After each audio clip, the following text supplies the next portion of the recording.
Voilà, donc je vous invite à prendre le texte à la suite de l'évangile de Matthieu. Nous sommes arrivés, enfin vous êtes arrivés, puis je n'étais pas là, dans Matthieu chapitre 8, verset 18.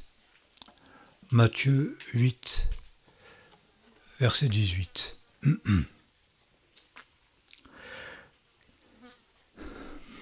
Jésus, voyant une grande foule autour de lui, donna l'ordre de passer sur l'autre rive de la mer. Alors un scribe s'en approché et lui dit : « Maître, je te suivrai partout où tu iras. » Jésus lui répondit : « Les renards ont des terriers, et les oiseaux du ciel des nids, mais le Fils de l'homme n'a pas un lieu où il puisse reposer sa tête. » Un autre des disciples lui dit : « Seigneur, permets que j'aille auparavant ensevelir mon Père. » Mais Jésus lui dit : « Suis-moi et laisse les morts ensevelir leurs morts. » Nous arrêterons là pour ce passage.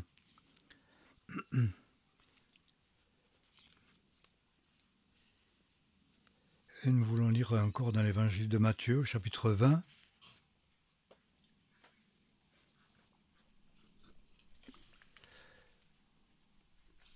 Non, pardon, chapitre 19,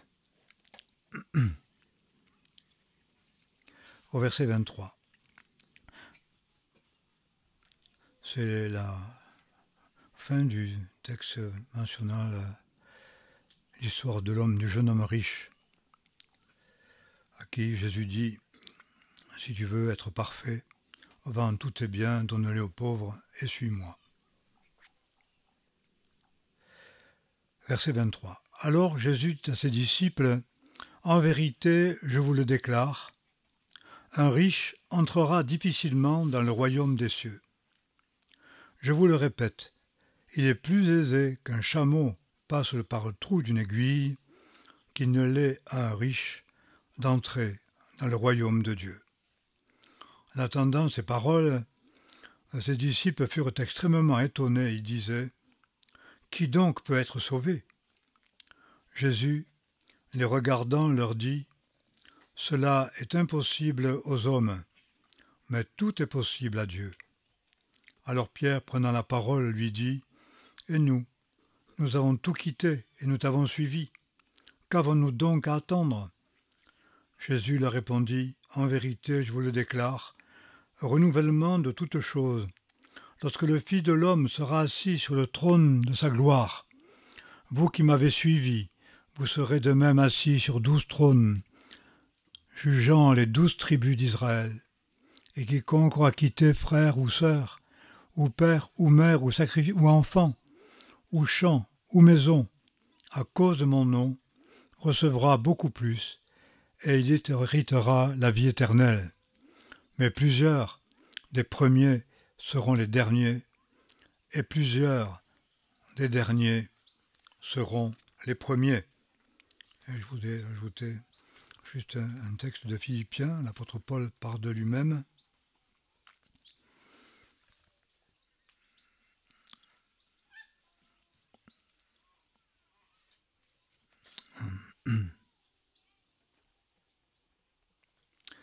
Au chapitre 3, verset 4,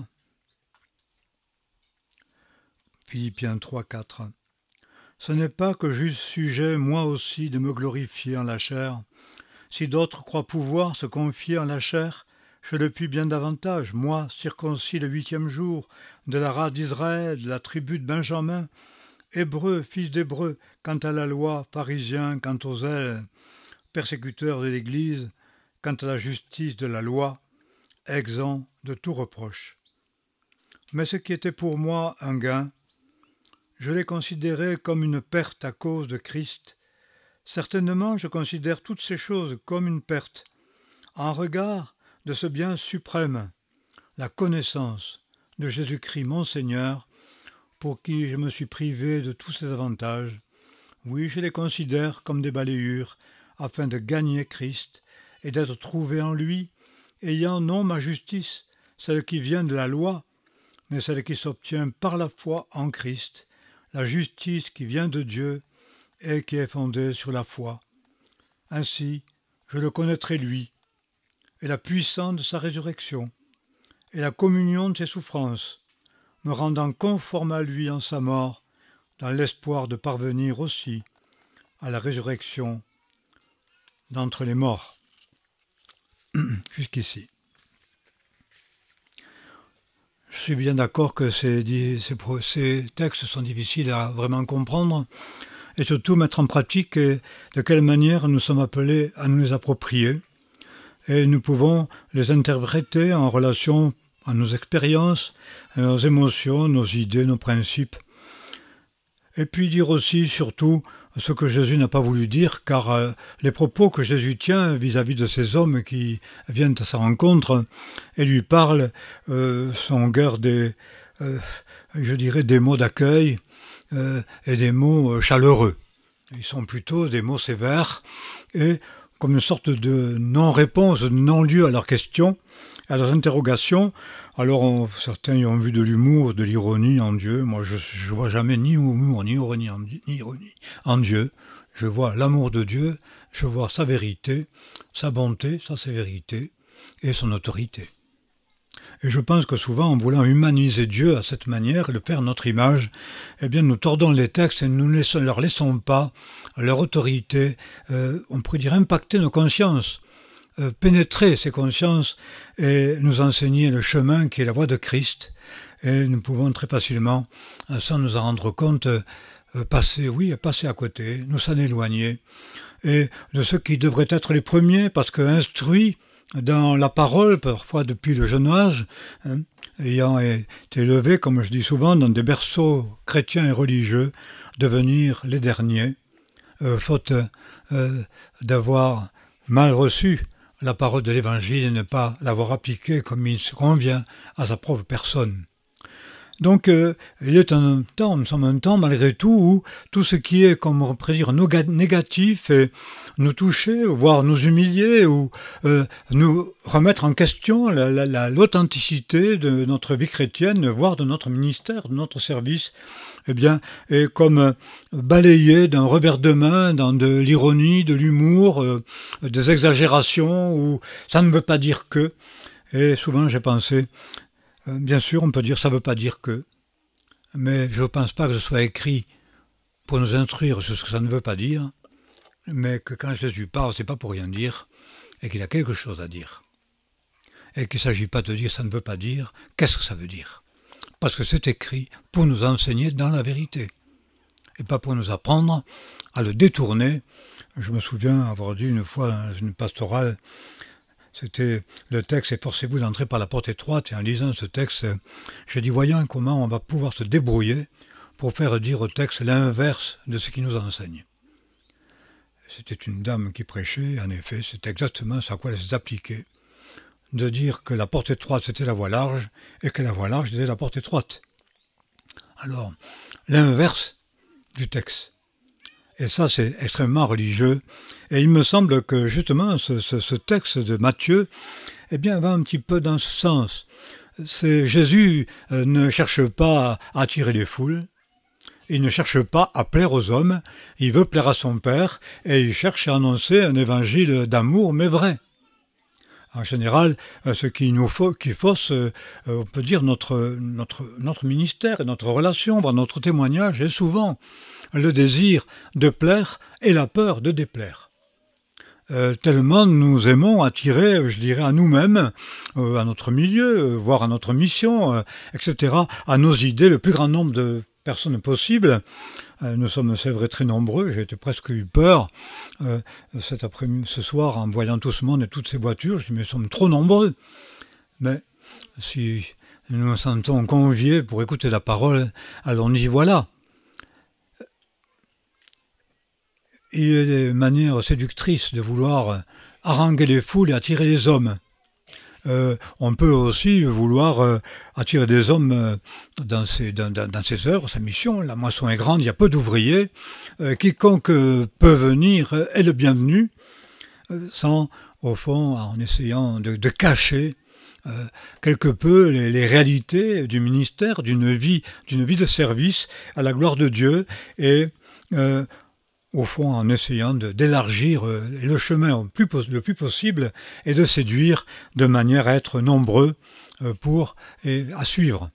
Or, Jésus n'a jamais fait ça. Déjà, la foule, il n'aimait pas, et il fuyait la foule. Combien de fois on voit Jésus fuir la foule pour aller à l'écart, et la foule le suit, et ayant compassion de cette foule, il va leur donner à manger quand même.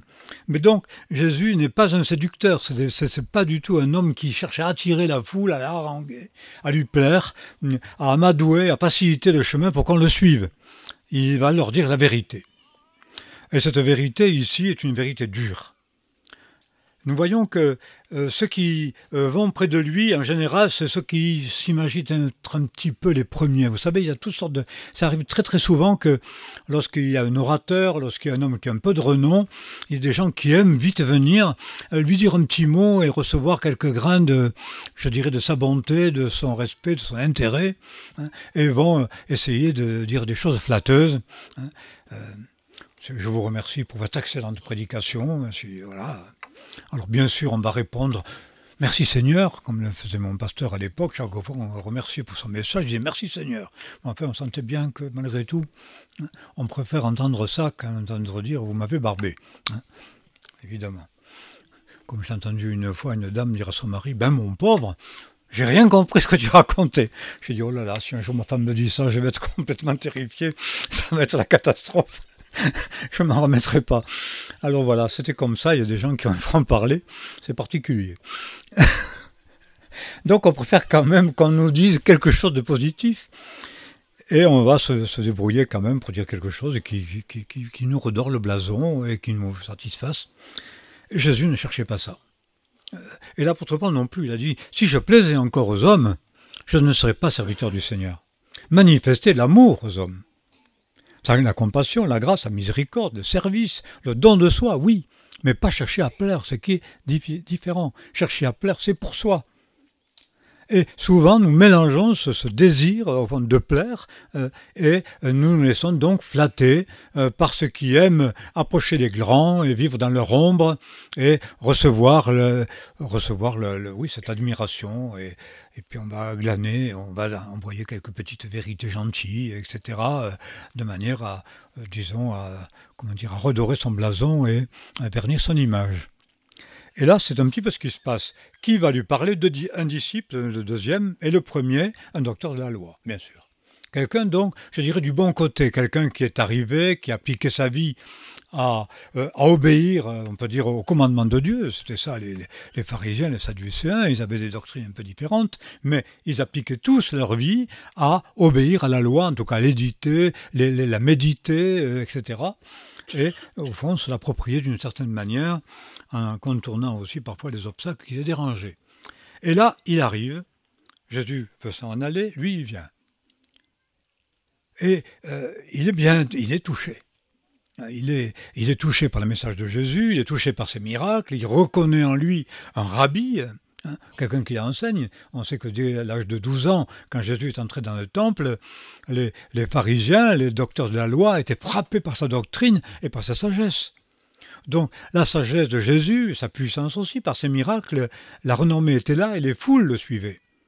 Et dans cette foule, bien, il y avait aussi des docteurs de la loi impressionnés, et voilà qu'ils viennent vers Jésus. Et cet homme dit « Seigneur, je te suivrai partout ». Formidable, hein, quand un théologien, quand un grand du monde religieux dit « On veut vous suivre », il y a quelque chose de flatteur quand même.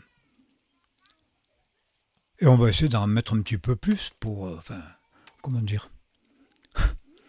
pour sceller l'alliance, hein, pour, je dirais, concrétiser, consolider l'approbation. Et Jésus ne va pas faire ça. Je ne crois pas que je serais capable d'agir comme ça. Et Jésus va parler avec une sorte presque de mépris. Et va le remettre devant une réalité à laquelle il n'a pas pensé.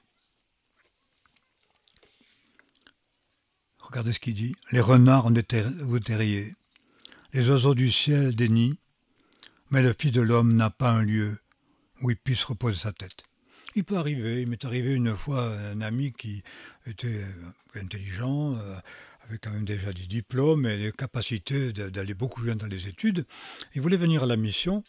Alors je lui ai montré tous les inconvénients, tout ce qui risquait de perdre et d'abandonner pour nous suivre. Parce que voilà, c'est un opprobre de nous suivre quand même, malgré tout.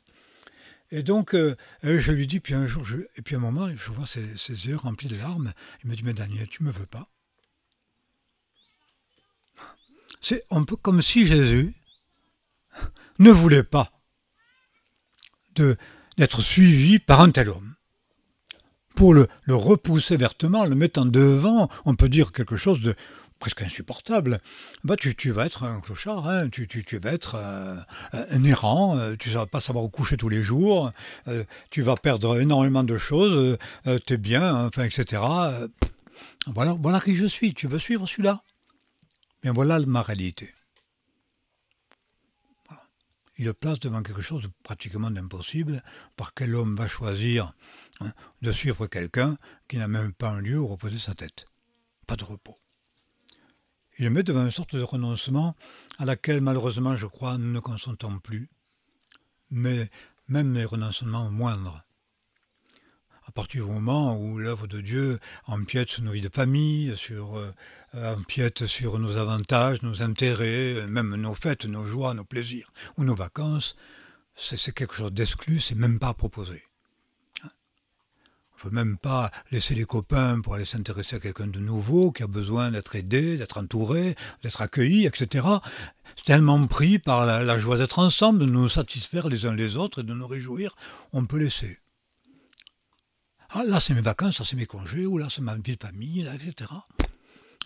Là, moi, il me faut quand même, et je sais quand même quand je suis accueilli partout, on me donne un plat de choix. Avec Jérémy, on a les meilleures recettes des cuisinières, on a la meilleure chambre, le meilleur lit, les plus beaux draps. Je suppose même que certains gardent les draps et les serviettes pour nous quand on vient, ça ne serait pas étonnant. Je sais ce qu'on fait avec les pasteurs, bien souvent. Donc nous jouissons de ça. On le reçoit comme une marque d'amour, mais le programme évangélique, c'est de pouvoir y renoncer. Ça peut coûter d'y renoncer. Renoncer pour servir. Il y a tant et tant de choses complètement secondaires de notre luxe que nous opposons à notre consécration quand nous voulons suivre le Seigneur. Tout, mais d'accord, ça pas. Ça, j'ai pas compris ça dans mon sacrifice, dans mon service. J'ai parfois entendu même des hommes de Dieu pouvoir dire « J'ai déjà donné, maintenant c'est bon, j'ai déjà donné, ça suffit, j'arrête là. » J'ai parfois pensé cela. Ce qui me retient, c'est cette parole que le Seigneur m'a donnée quand j'étais à l'armée et que j'avais un peu commencé le ministère, la mission n'existait pas vraiment encore. Et j'ai dit, Seigneur, mais qu'attends-tu de moi dans la vie? Et je suis tombé sur le texte, donne ta nourriture à tes gens au temps convenable, heureux le serviteur que le maître à son arrivée trouvera en faisant ainsi. Quand doit-on s'arrêter? Quand le maître nous le demande. Voilà. C'est le maître qui en décide, c'est pas nous qui pouvons en décider, et nous ne pouvons pas décider, nous, du sacrifice, de son ampleur, de sa fin. C'est le maître, c'est le Seigneur. Seigneur, je te suivrai partout. Eh bien alors voilà, suis-moi là. Et nous nous retrouvons certainement devant une grande impossibilité, comme cette impossibilité d'un jeune homme riche. Que dois-je faire de bon pour être sauvé? Tu vas être parfait. Eh bien voilà, le Seigneur Jésus le met devant l'impossibilité, ce qu'il n'est pas prêt à donner, ce qu'il n'est pas prêt à faire, sa richesse. Et il va dire une vérité, c'est un axiome, c'est un aphorisme certain, absolu. Il est difficile aux riches d'entrer dans le royaume des cieux. Qu'il est difficile à un riche d'entrer dans le royaume des cieux. Et l'apôtre Paul va nous détailler toutes ces richesses, au fond, qui étaient d'ailleurs les siennes, qui n'étaient pas forcément des richesses matérielles, mais des richesses humaines, des richesses terrestres, des richesses d'en bas. J'ai renoncé à tout ça, pour le royaume des cieux, pour gagner Christ. Nous demandons parfois comment se fait-il que peut-être nos prières ne soient pas plus exaucées, Comment se fait-il que notre ministère n'apporte pas plus de fruits? Comment se fait-il que nous puissions vivre une sorte de solitude difficile? Et on peut se poser la question, mais est-ce que nous sommes prêts à renoncer, ne serait-ce qu'à cela? La solitude à laquelle nous tenons, que nous revendiquons comme étant un droit. On voit que Jésus s'en va, il va quitter la foule, il va de l'autre côté, plusieurs fois, il monte dans la barque pour partir. Là, résultat des courses, la foule le suit, et ils sont encore plus nombreux à le suivre de l'autre côté. Il cherchait la solitude, et la solitude lui était enlevée.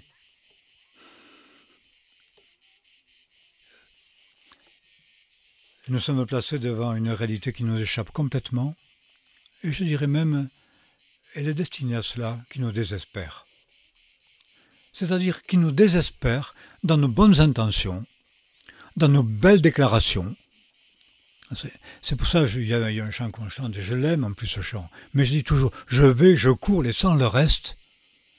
Mais je m'aperçois qu'on peut le chanter, ça c'est joli, surtout dans le rythme, avec une mélodie appropriée, une sorte d'élan, et c'est bien de pouvoir le dire, je cours laissant le reste. Hein, j'accepte de payer le prix. Il faudrait savoir. Et à la première occasion, ah non, écoutez, là, c'est mon jour de congé, c'est mes vacances, là, c'est mon portefeuille, ça, c'est ma vie de famille. Donc, plein d'obstacles que je suis prêt tout de suite à dresser dès que ça va un petit peu plus loin que ce que j'ai décidé. Et Jésus lui dit, tu as décidé de me suivre, alors suis-moi jusque-là. Et il est poussé dans ses retranchements devant cette incapacité, ce désespoir. Le jeune homme riche, que dois-je faire de bon pour être sauvé? Rien, en fait. Parce que ce que je te demande, ce qu'il faudrait, tu n'es pas capable de le faire et tu ne le feras pas. Et le jeune homme s'en va tout triste. Et les disciples interloqués. Mais qui peut être sauvé face à ces exigences? En tout cas, pas moi. Je me souviens, mon paternel, qui était quand même papier des verts encore moins que moi, et qui avait des réponses parfois un petit peu acerbes, avait dit un grand prédicateur qui était quand même avait un enseignement très rigoureux et légaliste dans l'obéissance, le renoncement, il faut être petit, etc. pour être sauvé. Et alors mon père lui dit, écoutez, cher frère, parce que c'est un milieu où on s'appelait frère, avec beaucoup d'ostentation, un grand F, frère, en tout cas, moi, si je vous écoute, je ne suis pas sauvé, et je ne sais pas vous, mais ici, il ne doit pas y en avoir beaucoup. Et il lui répond, oui, mais Bertin, c'est le nom de mon père. Mais Bertin, il y a la grâce. Ah, dit, oui, mais vous ne l'avez pas dit. Voilà, c'est pas trop quelqu'un qui cherchait à plaire. Voilà. Et nous sommes placés devant cette réponse de Jésus. Voilà l'exigence, voilà ce que ça signifie me suivre, voilà ce que tu vas être prêt. Toi qui peut-être n'es pas prêt à rien, surtout pas, hein. Là je brode un tout petit peu, mais ta place de docteur de la loi, ta place de pharisien, ta place à la synagogue, etc. Hein, ta place. Combien je sais souvent citer cela, mais le réveil de la Gardonninque est mort, a péri, et ça c'est pas moi qui le dis, c'est des pasteurs qui étaient associés, qui en ont été au bénéfice. Pourquoi ? Parce qu'on a donné à chacun une place de choix dans le milieu religieux et ils n'ont pas été capables d'y renoncer. La place, un gain, une richesse, quelque chose auquel on a droit, qu'on a peut-être avoir acquis par toutes sortes d'efforts humains, d'intelligence, de recherche, d'application, d'études, pour s'enrichir de toutes sortes de biens. Et Jésus dit, voilà, tu veux me suivre? Vends tes biens, viens et suis-moi. On le chantait autrefois, vends tous tes biens, viens et suis-moi. Renonce au monde, prends ta croix. C'était des capitaines de l'armée du salut qui chantaient ça. Aujourd'hui, on s'en moque parce que dès qu'on les écoute, tout le monde rigole, parce qu'ils ont une façon de chanter un petit peu... C'est de l'opéra de bas étage, donc tout le monde rit parce que c'est ni la grande musique ni la petite. Voilà.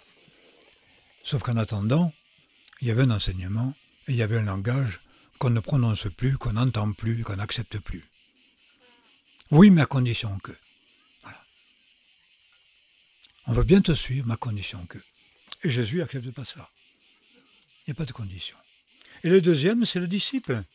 Ce sont des disciples. Oh, on va te suivre, mais d'abord, laisse-moi ensevelir mon père. Il y en a qui ont déduit qu'un chrétien, il ne devait pas aller aux obsèques. Et que, négligeant leur famille dans le deuil, eh bien, ils avaient autre chose à faire de mieux. Ça peut être une attitude orgueilleuse et méprisante pour ceux qui souffrent, et vont fonder, disons, cette attitude orgueilleuse, méprisante, religieuse, pour justifier leur indifférence. Bien sûr. Je ne pense pas qu'il s'agissait d'aller à des obsèques, parce que par ailleurs, quand une mère pleurait sur son fils mort, eh bien, la voyant, c'était le moment des obsèques, il va ressusciter le fils, il a eu pitié des pleurs de la veuve. C'est une réponse, c'est toute une réponse autre. Jésus connaît ce qu'il y a dans le cœur de l'homme. J'ai un d'abord. Et c'était certainement dire, quand mon père sera mort, eh bien, je viendrai parce qu'au fond, j'aurai plus rien à perdre, mon père sera plus là. Ça peut vouloir dire ça. Laisse-moi d'abord des priorités autres que suivre le Seigneur et son appel. Et cela donc nous place devant cette exigence de Jésus, parce que c'est Jésus qui parle. Et cette exigence, elle n'est pas en l'air. Il y a une acceptation, il y a une perte. Et Jésus a bien dit, si quelqu'un veut me suivre, qui renonce à lui-même et qui se charge de sa croix chaque jour. Et ce n'était pas porter la croix ici, c'est pour ça que je n'aime pas qu'on porte la croix ici. Je n'aime pas qu'on mette la croix sur les murs. Parce que c'est un slogan, c'est une bannière. C'est facile ça. Et ça évite d'accepter dans le cœur. Porter sa croix, Jésus n'était pas encore allé à la croix. C'est accepter ce sacrifice de Jésus et d'être, comme l'apôtre Paul le dit, une plante avec lui dans sa mort. Et je pense que dans notre ministère, souvent, il y a une fausseté. Et il n'y a rien de plus, je dirais, de plus faux qu'un homme religieux. Surtout celui qui veut plaire, celui qui veut attirer, celui qui veut gagner, qui ne veut pas perdre. Ça conduit à la fausseté. Elle va être transparente. Et j'ai souvent aussi cité cet exemple de cet homme qui va vers un comédien, et un très bon comédien qui fait du théâtre. Je dis le rôle, je veux jouer un rôle, c'est dans le théâtre, ça. Il doit y avoir un homme de théâtre. Et il lui dit, mais comment ça se fait que les pasteurs, c'est un pasteur qui dit ça, comment ça se fait que je dise la vérité et qu'on ne me suive pas, qu'on ne m'écoute pas, et vous, ce sont des fables, c'est une pièce de théâtre, ce sont des mensonges, et on vous croit. Alors il dit, parce que nous disons des mensonges comme si c'était la vérité, et vous dites la vérité, mais on ressent le mensonge. Voilà, quelle horreur. Au fond, ce mensonge religieux, cette duplicité qui fait semblant, je dirais, de perdre, d'être dévoué par de grandes paroles, mais qui, dans la réalité du cœur, n'accepte pas la perte, qui va donc déplorer toutes sortes d'effets négatifs, mais sans en accepter la cause. Nous vivons pour nous-mêmes, nos vies, nos maisons, nos femmes, nos enfants, c'est pas un péché en soi, mais c'est obstacle à la consécration parce qu'il y a d'abord. Fais d'abord cela, je verrai après. Je vais m'occuper d'abord de cela, ce d'abord. Et Jésus n'accepte pas ce d'abord. Il y a une acception de la perte. Voilà. Sans quoi je risque de vivre les conséquences au fond de cette duplicité qui existe malheureusement et qui fait que la parole n'a pas de portée. Cette duplicité, elle n'est pas seulement chez les autres. Elle peut se trouver dans mon cœur à partir du moment où la parole je ne laisse pas la parole me sanctifier. Où ma prière peut être comme un péché. Parce qu'elle est comme une prière. Je te suivrai partout, Seigneur. On va faire un peu des concessions et on va prononcer des vœux et on pense que par nos intentions et nos bons vœux, le Seigneur va être trompé. Cette duplicité, cette tromperie est dans l'homme religieux et c'est cela que Jésus dénonce et qui dénonce en moi quand je le dis moi-même avant de le prêcher. Il y a un combat d'annoncer ça. Pourquoi ? Parce que suis-je Adam ? Est-ce que j'accepte, moi, au fond, un sacrifice ? Ventez bien. Accepte de ne pas pouvoir te reposer ce soir. Il y a souvent ces conditions préalables. Et peut-être, je dirais, ne pas laisser derrière moi quelqu'un parce que je tiens à l'avoir avec moi. Hein? Laisse-moi d'abord ensevelir mon père. Il faut d'abord que, voilà, pour le moment, mon père, c'est des liens familiaux énormes, je ne vais pas accepter de les perdre. Et pour ça, Jésus dira, celui qui dit à son père et sa mère, ce dont j'aurais pu t'assister, t'offrande à Dieu, hein, c'est un hypocrite, un menteur. Tu honoreras ton père et ta mère, Jésus le répète, c'est un commandement avec promesse. Mais il dit aussi, tu dois le haïr. C'est-à-dire, il ne peut être obstacle à ton service, à ton engagement. Il y a rupture, il y a séparation. On sait très bien que dans ce psaume, je dirais merveilleux, d'appel de la jeune épousée, on peut dire ça peut être l'Église, ou le peuple croyant, le corps de Christ, qui dit « Ma fille, oublie ton peuple et la maison de ton père. Le roi porte ses désirs sur ta beauté. » C'est cela l'appel du Seigneur. Oublie, accepte cette séparation, accepte cette rupture, accepte de laisser derrière toi. Il y a une priorité, il n'y a pas de d'abord. Il n'y a pas de condition. Et cela, ça nous met devant notre propre misère, notre incapacité à servir Dieu et la nullité de nos bonnes intentions. Nous pouvons trahir, nous pouvons laisser. Le prix peut-être un jour nous paraître trop cher. Et peut-être nous dirons, Seigneur, mais j'ai voulu le payer, le prix pour toi. J'ai fait ceci, j'ai fait cela. Hein, j'ai prophétisé, j'ai donné la parole, j'ai guéri des malades en ton nom, que n'ai-je pas fait? Et d'ailleurs, les disciples vont dire, mais nous avons aussi laissé les nôtres. On sait que les fils de Zébédée ont laissé leur paternel dans les bateaux et ils sont partis à la suite de Jésus. Ils ont accepté le sacrifice. Et Jésus va leur dire, oui, ben oui. Vous l'avez accepté, sacrifice, et au fond, je dispose du royaume en votre faveur. Vous êtes ceux qui avez persévéré avec moi dans mes épreuves, et je dispose du royaume en votre faveur. Le Seigneur va le reconnaître, mais il nous met d'abord devant ce choix impossible. Et au fond, ce cri du cœur, qui est le cri de mon cœur, mais qui peut donc être sauvé? Qui en fera assez? Et peut se dresser devant moi toutes sortes, je dirais, d'obstacles que je ne suis pas sûr de pouvoir franchir. Voilà.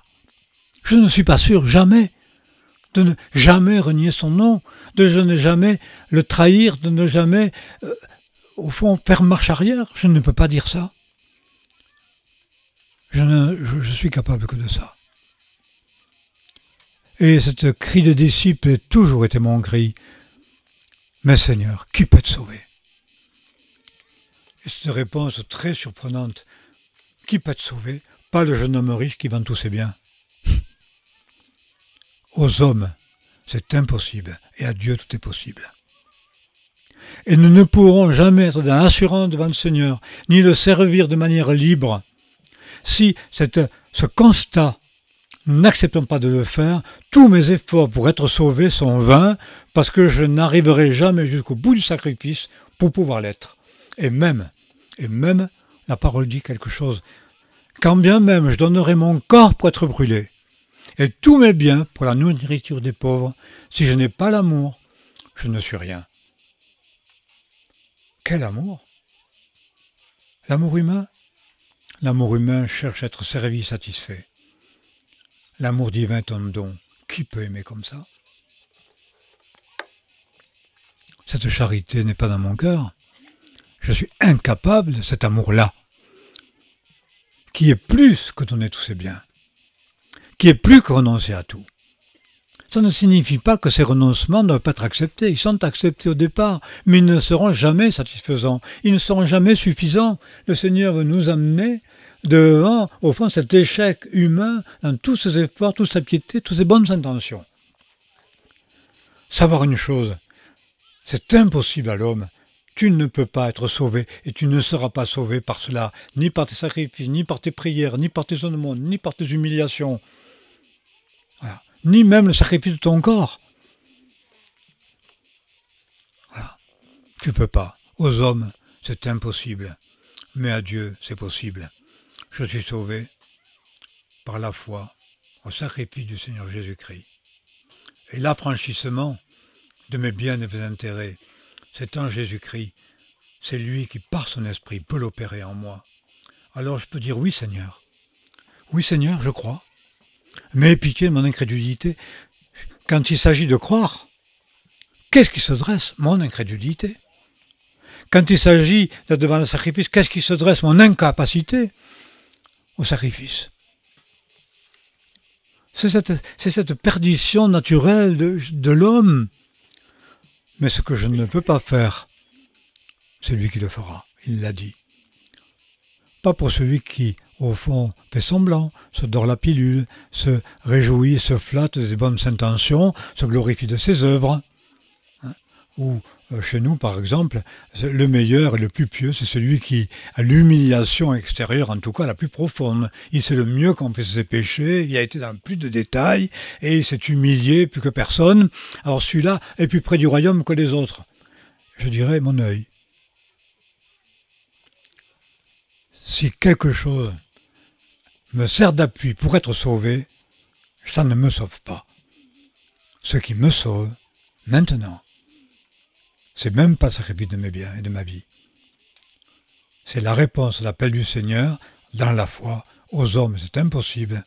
À Dieu, tout est possible. Nous pouvons tout. Par qui? Par celui qui nous fortifie. Comme il a dit, je ne crois pas à l'héroïsme, et il n'y croit pas. Je ne crois pas à l'héroïsme, je sais que c'est facile, et j'ai appris que c'était meurtrier. Et il y a dans nos églises, dans nos rangs, dans notre vie, cette espèce d'admiration et de recherche d'héroïsme pour au fond fonder notre assurance. Et finalement, au bout du compte, être encore le meilleur. Renoncer à être admiré pour croire.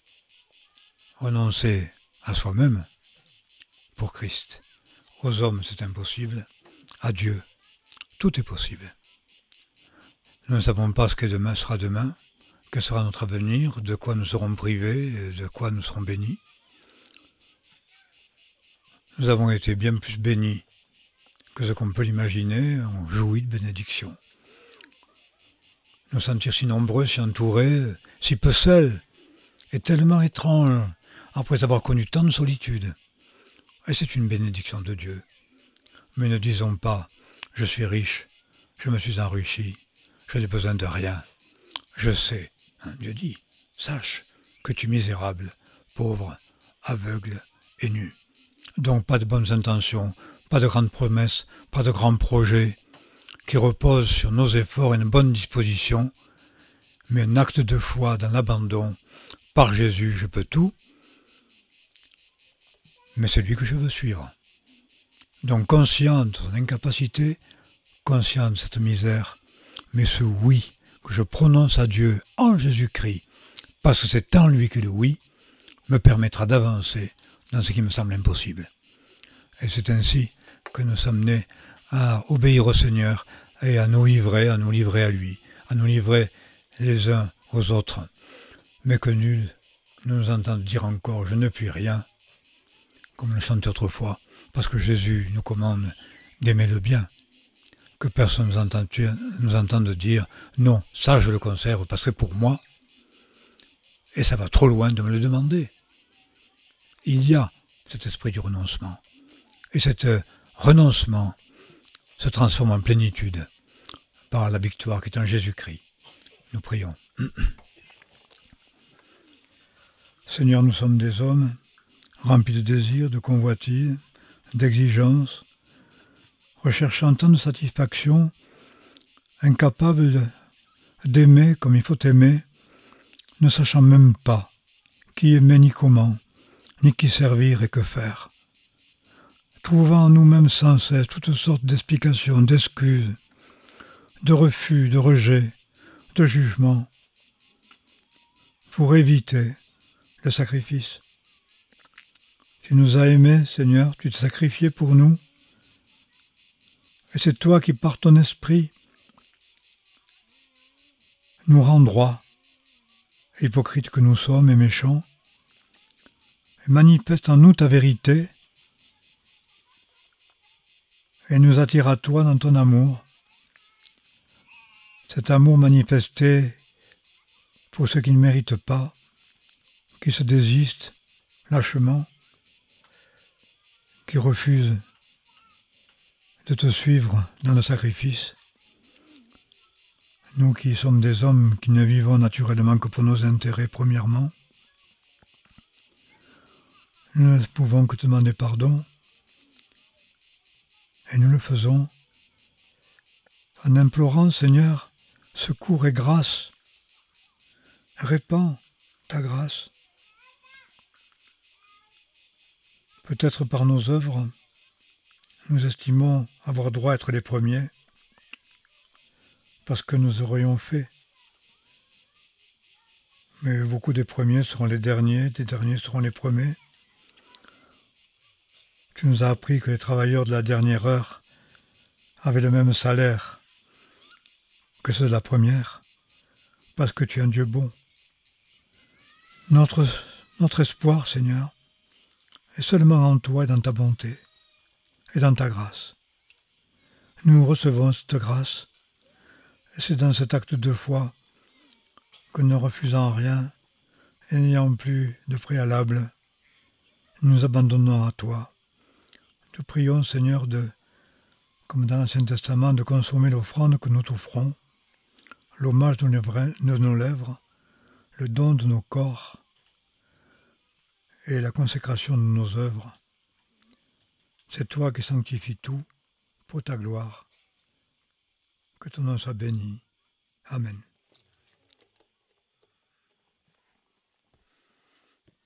Je recommande de partir par la petite route où il n'y a pas de voisins.